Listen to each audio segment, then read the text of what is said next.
চতুর্থ পর্ব। রান্নাঘরের বন্ধ বড় জানলাটার কাচের শার্সিতে মুখ ঠেকিয়ে বাইরে রাস্তার দিকে চেয়েছিল জোয়া। মনটা ওর খুব খারাপ।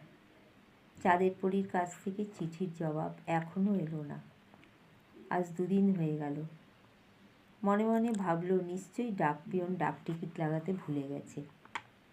দিদি বাইরে বের হতে দিচ্ছে না। কাল দুপুর থেকে বরফ পড়ছে।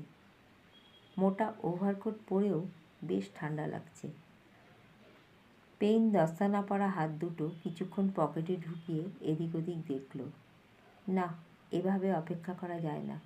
কাজের দেরি হয়ে যাবে। রাস্তায় বরফ জমেছে। গাড়ি চলাচল বন্ধ হয়ে আছে। যে কোনো সময় বরফ সারাতে লোকজন চলে আসবে।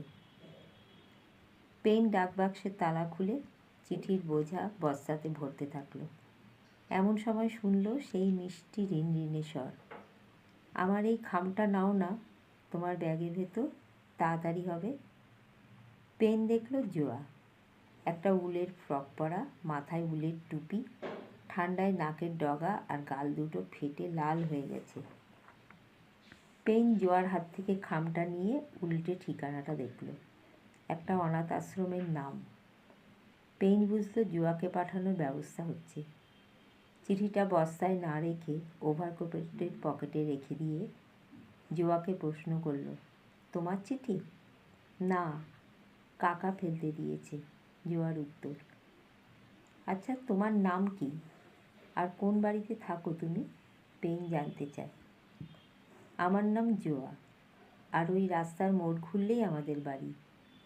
জোয়া আঙুল দিয়ে রাস্তার মোড়টা দেখিয়ে পরক্ষণে বলে, আমার চিঠিটায় তুমি বুঝি ডাক টিকিট লাগাতে ভুলে গেছো? কই, আমি তো জবাব পেলাম না। পেইন ডাকবাক্সে তালা লাগিয়ে চিঠির বস্তাটা পিঠে ফেলে বলে, উত্তর তো এসে গেছে, কিন্তু আমি তোমার বাড়ি চিনি না বলে আজ আনিনি। কাল নিয়ে আসবো। চলো, বাড়িটা চিনিয়ে দাও। স্টুয়ার্ট পিতৃদো। বাড়ির দরজায় লেখা নাম দেখেই পেইন চিনতে পারল, মদের ব্যাপারী। চতুর্থ পর্ব।